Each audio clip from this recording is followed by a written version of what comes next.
Hola, hola, buenas noches, bienvenidos. Vamos a empezar esta sesión de Impulso 2023. Buenas noches, mi nombre es Pablo Huesca y bueno, me acompaña esta noche Elizabeth Zaragoza, que nos apoya aquí en HRP Consulting como directora de contenidos y directora comercial de la compañía. Gracias, Elizabeth, por acompañarnos. Y bueno, pues gracias, Lupita, gracias, Tita, por estar aquí con nosotros también en la reunión. Bienvenidas. Vamos iniciando esta sesión del día de hoy para platicar precisamente de enero y por qué era importante hablar de este tema. Adelante, Elizabeth, ayúdanos.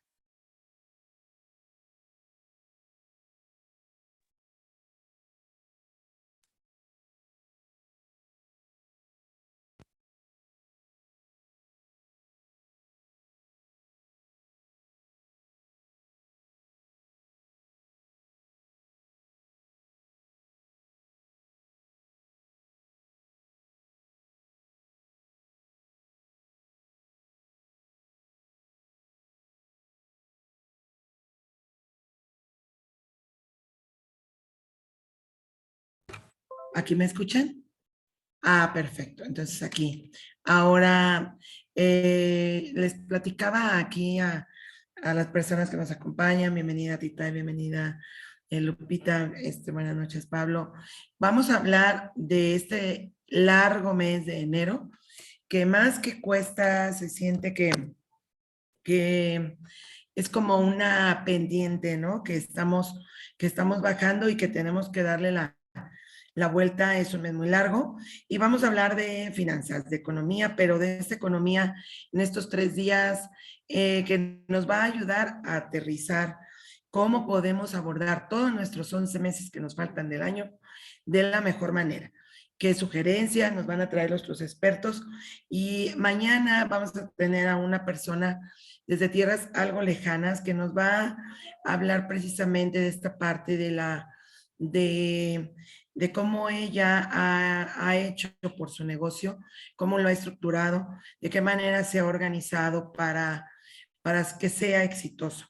Eh, eh, Claramente un negocio exitoso tiene muchos frentes.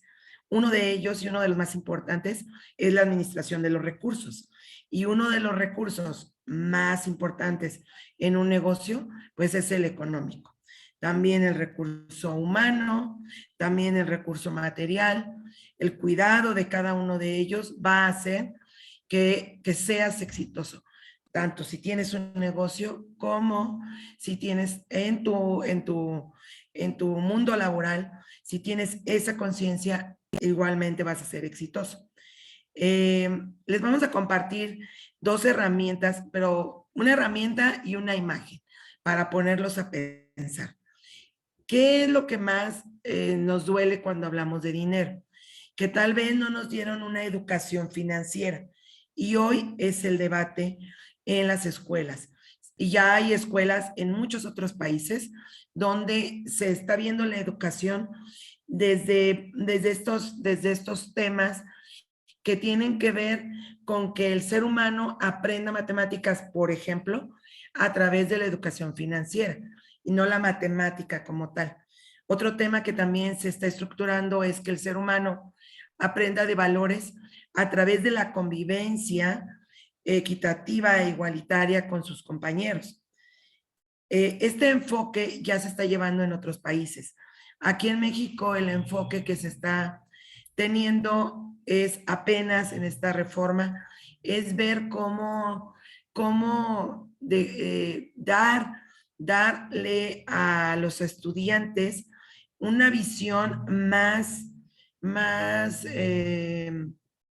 global, sí, más global, para que puedan, conforme avancen en su vida en la secundaria, en la preparatoria, y cuando lleguen a elegir o no una carrera, pues puedan tener una visión que les permita elegir mejor, vivir mejor y entender que el ahorro, entender que la administración de la economía, el pensar, ¿por qué me voy a comprar esto hoy a crédito? Y que eso también nos lo va a decir nuestra experta del miércoles, una contadora experta en finanzas. ¿Por qué comprar esto a crédito no es el momento y debería de optar mejor por ahorrar y buscar opciones. Oye, entonces vamos a hablar y de esta sensación de que yo me lo merezco y no me vas a decir que no me lo debo de comprar. No es así. Vamos a hablar desde todos los conceptos y puntos de vista, de donde si tú tienes este gusto que te quieres dar, hay que aterrizarlo, hay que estructurar, ya tener esta conciencia de cuántos son tus ingresos, de cuáles son estos gastos fijos que sí o sí hay que sacar adelante y qué es ese resto que debería de ser tomado al inicio, qué es ese resto que vamos a contemplar como un ahorro, como un algo que no recibí y que voy a tener separado desde el inicio de mi quincena, desde el inicio de mi mensualidad. Por ejemplo, si tú ganas 10,000 pesos y ves dentro de tu economía, después de tus gastos fijos, por tu experiencia, que puedes pensar, porque eso se trata de pensar, que no ganas 10,000, que ganas 9,000 pesos o 9,500. Eso está aquí. Y esos 500 pesos los vas a dejar en un sitio, como tú lo quieras llamar, cuenta de banco, en bote que meto en el refrigerador. ¿Dónde lo vas a dejar? Y vas a vivir y vas a ajustar tus gastos a esos 9,500 pesos. Esa es una estrategia que emocionalmente reduce tu estrés de pensar que no ganas lo que necesitas y te va a permitir generar un ahorro ajustando tu economía a lo que realmente sí tienes y dejar eso que sí estás recibiendo, pero que tú vas a aparentar que no lo estás haciendo, para que al momento que se acumule tengas una visión de lo que vas a hacer con eso. El ahorro va de la mano de la ilusión. El ahorro va de la mano del proyecto, de lo que quieres hacer. De eso va de la mano el ahorro. Por eso el ahorro como tal se puede convertir, sin un proyecto de vida, se puede convertir en avaricia. El ahorro que está enfocado a una visión de un proyecto de vida que puede ser un bien mayor, entonces eso se convierte en un bienestar para ustedes, ya sea para comprar capital de trabajo, ya sea como en algún momento nos decía Lala el mes pasado, para invertir en tu propio negocio, para invertir en ti, en un viaje, en cambiar tu guardarropa. Ahora sí, si tú tienes este enfoque financiero, ese ahorro está enfocado a algo que te va a generar bienestar. Lo que vemos aquí en pantalla es una herramienta de los financieros, una herramienta financiera para administrar tu dinero. Esta herramienta es muy conocida para todas las personas que nos están viendo por Facebook. Yo creo que muchas la conocen. Es la regla del 50-30-20. Adelante, Pablo.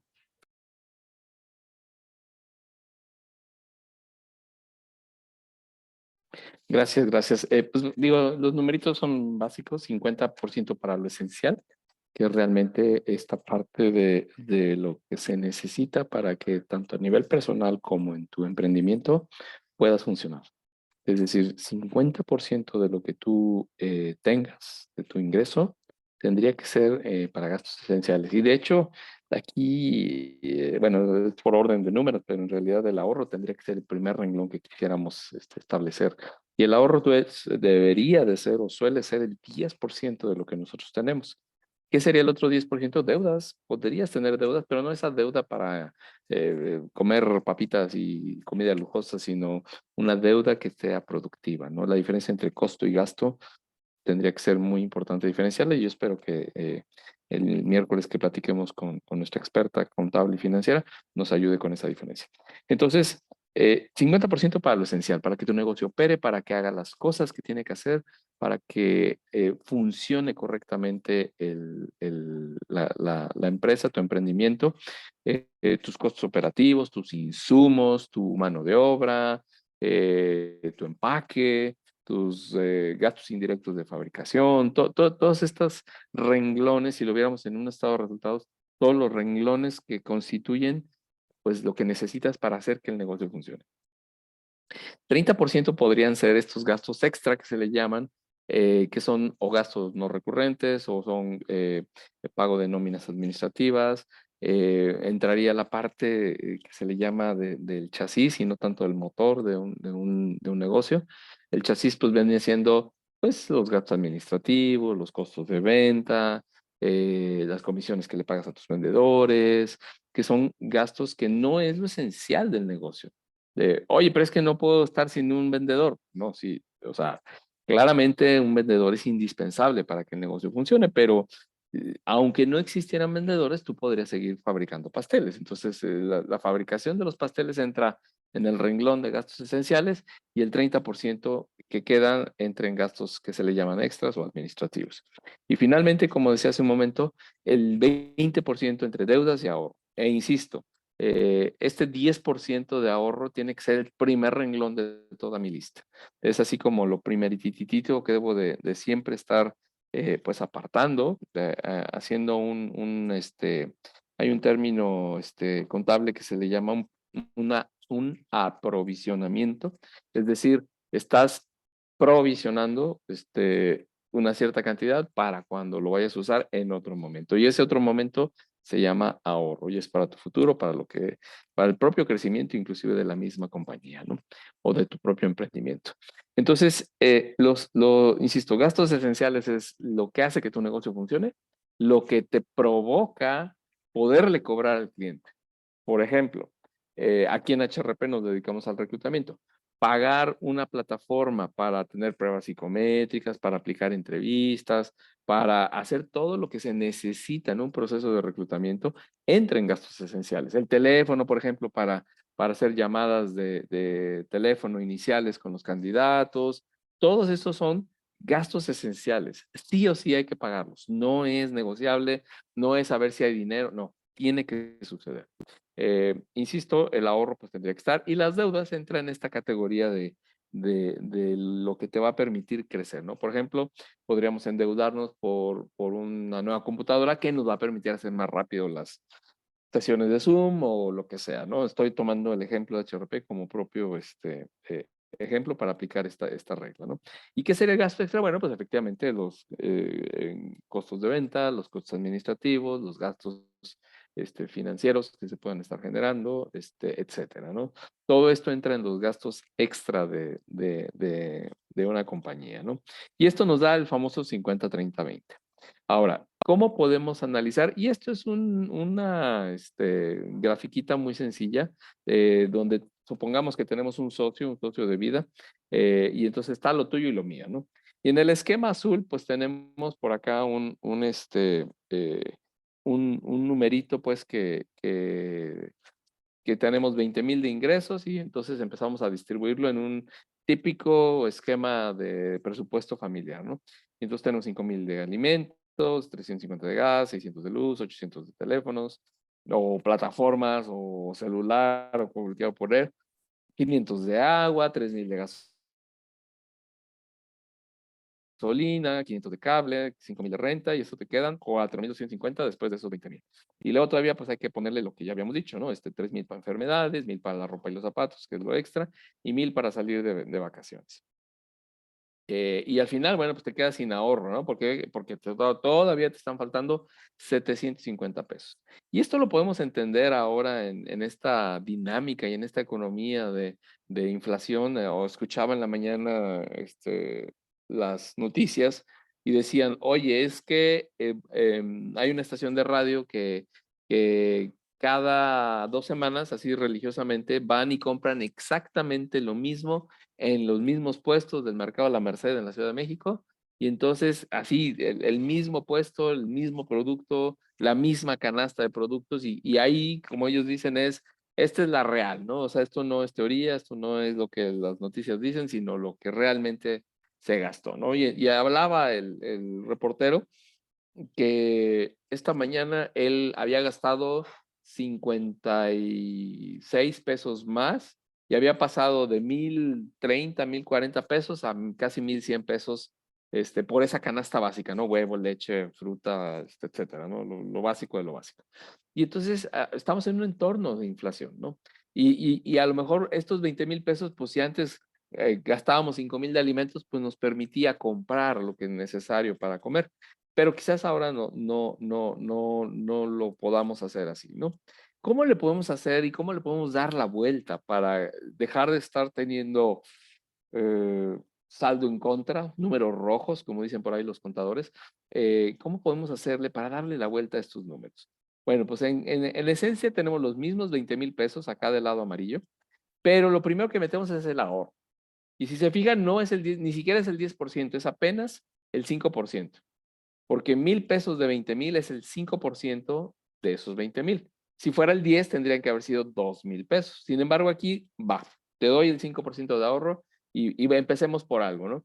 Y aquí un tip que les quiero dar, a lo mejor inclusive empiecen con un número más chiquito, 3%, 4% de ahorro. No necesitan plantearse metas inmensas, pero lo que sí tenemos que hacer es decir, ok, voy a empezar con el 3% de ahorro, pero el próximo año o el próximo semestre me voy a subir al 4% de ahorro. Y el siguiente semestre me voy a ir al 5% de ahorro. Y ese 1% de diferencia hace la diferencia. Y esa es la parte que les queremos decir, ¿no? O sea, finalmente, este 5% de ahorro empieza a hacer la diferencia. ¿Por qué? Porque cada mes, en lugar de estar perdiendo o teniendo que pedir prestado o a ver de dónde saco 750 pesos, empiezo teniendo un ahorro de 1,000 pesos. Y después de ahí, bueno, nos vamos a los siguientes renglones. Dejamos los mismos 5,000, los mismos 350 pesos del gas, los mismos 600 de la luz, los mismos 500 de teléfonos. Por ejemplo, aquí le bajamos 300 pesos al teléfono. Oye, pues podemos ahorrarle, podemos cambiarle de línea telefónica, ya no utilizar tal marca y irnos a la tal otra. Encontrar una manera de ahorrar sin perder el servicio, sin perder lo esencial, pero sí mantener. El agua, pues igual, empezar a ser más cuidadosos con el agua que consumimos, es decir, hacer un uso racional y consciente del recurso que sí tenemos, de forma tal que lo optimicemos en la mejor manera y de la mejor manera posible, ¿no? Entonces, ahí está este punto. La gasolina igual, le reducimos, fíjense, le reducimos 500 de 3,000 pesos, ¿no? 5 treintaavos, ¿qué es? 6 por 5, 30, un sexto de ahorro, estamos hablando de un 16%. Entonces, si se fijan, ahorramos 5%, pero lo estamos recortando más del 5% en otros renglones. Y eso es importante también identificarlo. Y si se están dando cuenta, yo les hablo en términos de porcentaje, no de números finales. Es importante que cada vez que hagan esta transformación de este esquema azul donde no nos alcanza a un esquema naranjita donde ya nos empieza a alcanzar el dinero, es porque estamos haciendo reducciones porcentuales y no tienen que ser de la mitad.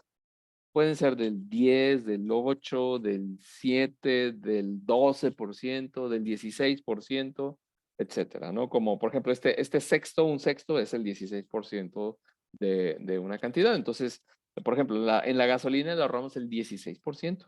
¿Cómo le puedo hacer para ahorrar 16% en mis traslados? ¿Qué tengo que hacer? Pues optimizar mis traslados, pensarlos mejor y dejar de gastar estos otros 500 pesos. Lo mismo el cable, ¿no? El cable pues entra lo mismo. Aquí, por ejemplo, sí está medio pesado porque es una quinta parte, es un 20% al sistema de cable. Pasamos de gastar 500 pesos a 400. Y lo mismo en la renta. Si se fijan, la renta le redujimos 10%. Entonces, si se fijan, en cada uno de los renglones que vamos viendo, se van teniendo estas reducciones porcentuales de lo que estamos queriendo tener, ¿no? Entonces, aquí hay una reducción del 10, aquí hubo una del 20, aquí fue igual dijimos que del 16%, el agua pues igual, estuvo también pesada, fue casi del 40%, teléfonos fue casi igual del 30% y así sucesivamente. ¿Dónde no le cambiaste? Pues a los alimentos, ahí claramente, pues ni modo que nos bueno, me voy a poner a dieta, ¿no? Tampoco, ¿no? O sea, entonces, al final del día, si se dan cuenta, empezamos ya con una buena diferencia, ¿no? Empezábamos con 4,200 antes de todos estos gastos generales, ahora aún y con el ahorro estamos en 5,850 de entrada, ¿no? Y luego, lo que tampoco es inamovible, ¿no? Los 3,000 de enfermedades, los 1,000 de zapatos y ropa, los 1,000 de desarrollo social o festejos o idas al cine o como tú le quieres poner el nombre, y eso todavía te da los 1,000 pesos. Entonces, si sumas todo esto, todavía te quedan 850. Ok, bueno, si ya tengo tu ahorro, pues puedes decidirte irte ahora sí, por tu 10% de ahorro, 1,850 pesos. Casi le llegas al 10% del ahorro de estos 20,000 de ingresos. Aquí lo importante es que podamos identificar dónde están nuestros renglones, sin perder lo esencial, sin perder ni el ahorro, ni los alimentos, ni los servicios esenciales que necesitamos. Y aquí lo estamos planteando para una casa, por ejemplo. Pero esto mismo aplica perfectamente para tu emprendimiento. Oye, ¿qué no puedo dejar de gastar para hacer mi emprendimiento? Como ya dije, ¿no? Aquí en HRP, ¿no? Pues líneas telefónicas, pruebas psicométricas, sesiones de Zoom, que no tengan límite de tiempo, cosas que son esenciales, pruebas, ya dije, psicométricas para los candidatos, plataformas de publicación para las vacantes y ya. Eso no puedo dejar de gastarlo. Aunque quiera ahorrarle, pues no puedo dejar de gastarle. Y muchas veces uno de los típicos errores de emprendimiento que se hacen, yo lo cometí al principio de cuando empecé a HRP hace muchos años, fue escatimar en estos renglones, dejar de gastar en lo que debería de gastar. No, es que no me alcanza dinero y ni modo, no voy a pagar el celular, pero ¿qué crees? Si no tienes celular no puedes hacer llamadas. Y aunque te entren las llamadas, tienes que estar conectado a una sesión donde haya internet y entonces poder hacer llamadas por internet, por WhatsApp. Eso no es profesional, hablando de lo que yo hago, ¿no? O sea, entonces aquí lo importante es que ustedes identifiquen, que tengan claro qué no pueden dejar de gastar.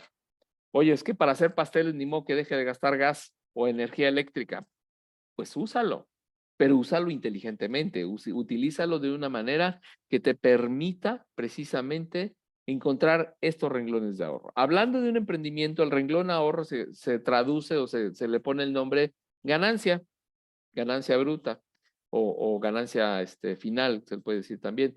En inglés hay un término que se llama baseline, o sea, línea base, línea de final, que es cuando le haces todos tus ingresos, todos tus gastos y lo que te queda hasta abajo, el baseline, o sea, la línea de base, eso te da efectivamente pues la ganancia final, ¿no?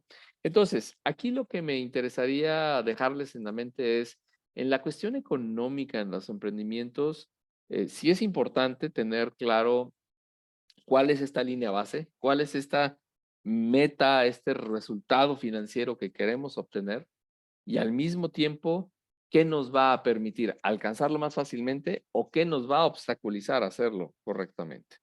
Eh, un renglón muy común, muy común en un presupuesto de emprendimiento es la mano de obra. La mano de obra, si recordamos los cuadrantes del flujo del dinero de Kiyosaki, de Robert Kiyosaki, de Padre Rico, Padre Pobre, ahí recordamos que vemos que tenemos al empleado en un cuadrante, al autoempleado en el cuadrante de abajo, luego al siguiente cuadrante que es el del emprendedor o el empresario, y finalmente hasta abajo el cuadrante del inversionista. Y entonces el cuadrante del emprendedor toma los dos recursos que son valiosos, que es el recurso financiero del inversionista, o sea, su dinero, el capital con el cual las empresas necesitan empezar a trabajar. Y por el otro lado tenemos el otro recurso que es bien importante, que es la mano de obra. Y la mano de obra, pues normalmente en cualquier empresa representa un gasto importante. Y un gasto importante, estamos hablando en así bajita la mano, 30, 40, 45%. En algunos casos, por ejemplo, la industria logística tranquilamente se va al 80, 85% del costo de la operación. Entonces, tenemos que ser muy cuidadosos con la parte de la productividad. ¿Y qué es esto de la productividad? La productividad es un indicador, es un cociente que te divide lo que estás obteniendo, el producto de del trabajo que le estás poniendo, entre los recursos que estás utilizando para hacerlo.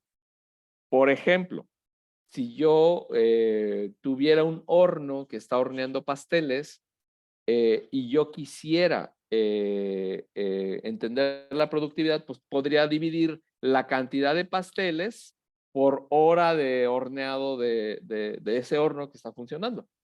¿Sí? Entonces hace un cociente de veintitantos pasteles por hora, 5 pasteles por hora. ¿Cuál es esa hora? Hora de horneado, hora del instrumento que estamos utilizando, de la herramienta que estamos utilizando para obtener ese producto valioso que el cliente sí nos va a pagar. Entonces, el tema productividad se vuelve fundamental. Y en los aspectos económicos, creo que el mayor énfasis se tiene que enfocar en la parte de la productividad.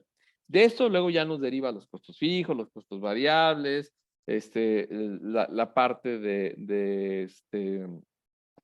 los diferentes tipos de costos que pudiéramos estar teniendo, y eso nuevamente impacta a lo que queremos. Si quisiéramos analizar esta misma hojita, esta misma hojita amarilla, desde el punto de vista de costo fijo y costo variable, por ejemplo, pues hablando de alimentos, pues si fuéramos una familia de 5, no es lo mismo que una familia de 7, porque con 7, literal, como dice el dicho, hay 2 boquitas más que alimentar.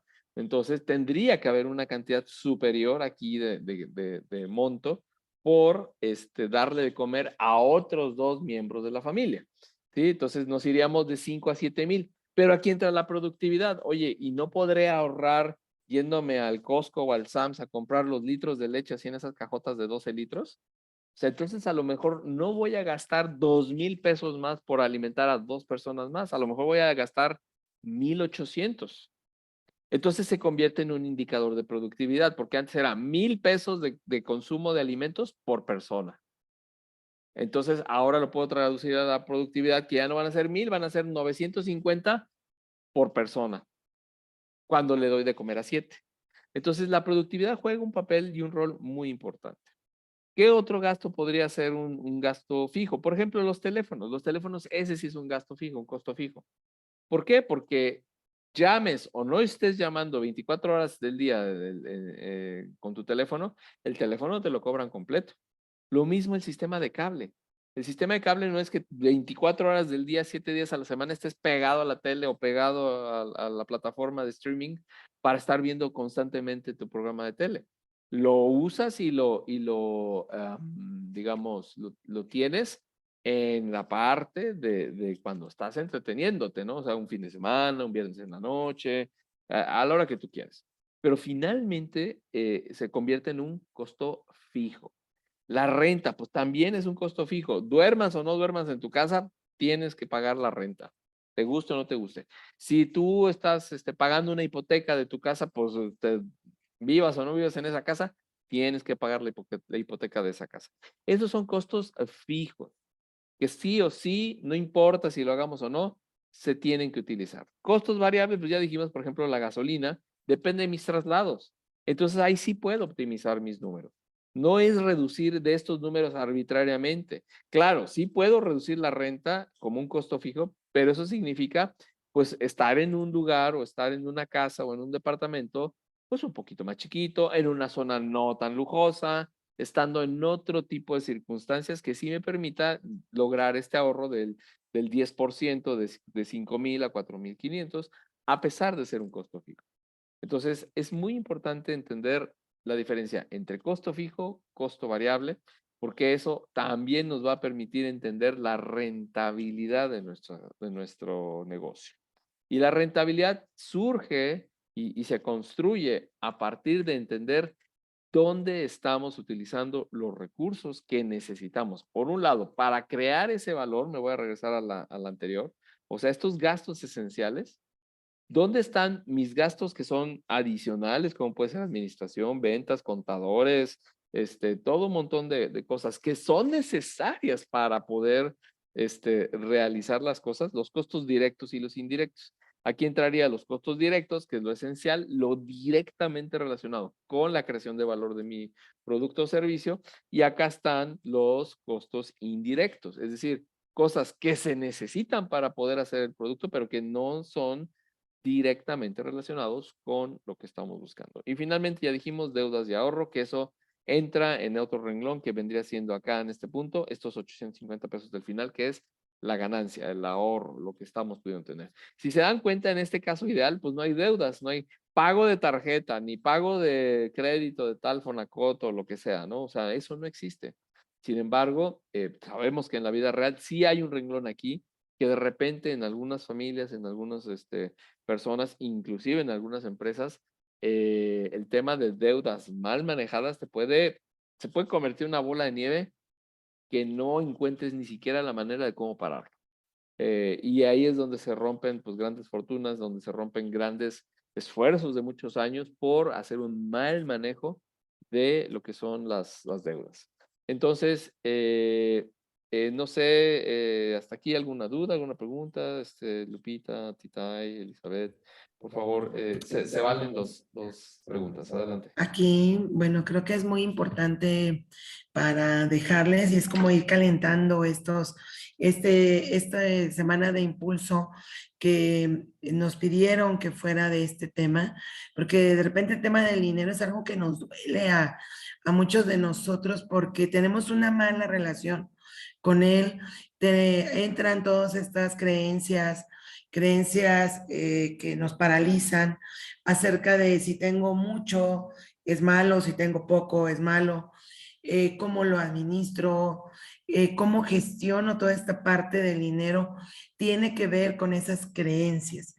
Y aquí lo que les queremos dejar, y en esta semana, estos 3 días, es dejarles ver un estado de resultados que lo puedes llevar en un cuaderno, pegado en el refrigerador mes con mes, y el ejercicio te va a servir para que más que generar un estrés, debería de ser una conciencia.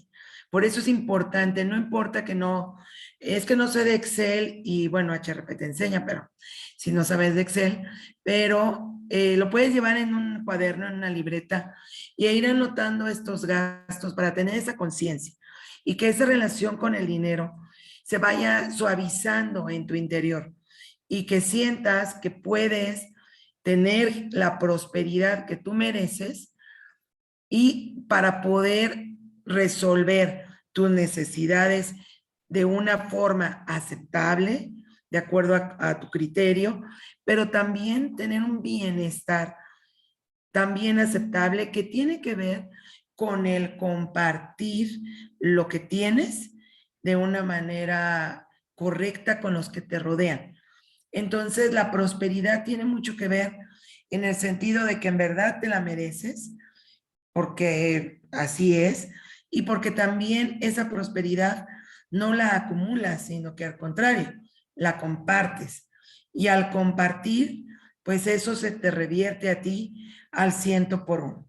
Entonces, así como podemos ser generosos con nuestro tiempo, con nuestra escucha, con nuestra atención a los demás, también podemos ser generosos y echar la mano cuando alguien a nuestro alrededor lo necesite. Y eso tiene que ver también con el recurso económico.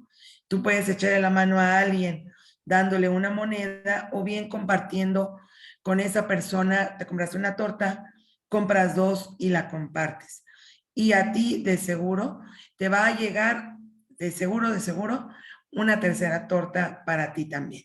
Creo que en esto HRP lo que resolviendo sus inquietudes y sus preguntas nos dimos a la tarea de adentrarnos en este tema, de presentarles un esquema como el que ven aquí, en donde el ahorro se convierte en una parte fundamental de ese bienestar cuando hay una meta, cuando hay una visión de vida. Y ese ahorro va a permitirte tener esa satisfacción de tener tus vacaciones, de tener ese recurso material que requieres para tu casa, para tu negocio, para tu empresa, ese aprovisionamiento. Hay algo que nos comparte, nos lo ha compartido por años en su plática Kazuga, el director de Yakult por muchos años, mexicano, pero de origen japonés, donde él dice, son 20 años lo que los japoneses esperan para obtener prácticamente una generación, para poder obtener las ganancias de ese negocio. Aunque aparentemente el negocio sea próspero, lo que se obtiene de ganancias se reinvierte en el negocio para hacerlo más próspero, para hacerlo que sea y que trascienda. Y esto del dinero, pues se trata de trascender. Recordemos que nada nos vamos a llevar y todo que lo que tenga que ver con prosperidad, pues hay que disfrutarlo aquí en vida, hay que generarlo en beneficio de los que nos rodean y de nosotros mismos, sin una acumulación que no va a llevarnos a nada, sino con una buena administración. Creo que de eso se trata este tema. Los esperamos el día de mañana a las 7:30, ahora sí, a las 7:30 el día de mañana aquí por Facebook Live, para que nos ayuden a entender cómo es para ustedes el dinero. Los dejamos con esta reflexión. ¿Qué representa para mí el dinero? ¿Cómo es mi relación con el dinero? ¿Cómo ha sido y cómo quiero que sea en el futuro? Esa es la reflexión que les queremos dejar. Los invitamos a que estén con nosotros el día de mañana con nuestra invitada de superlujo, esta emprendedora próspera que nos va a hablar precisamente de su relación con el dinero, y con nuestra contadora de cabecera, Leti Martínez, que en el miércoles nos va a hablar precisamente de la importancia de ser organizados con el dinero. Gracias a todos. Pablo, ¿qué nos dices para finalizar?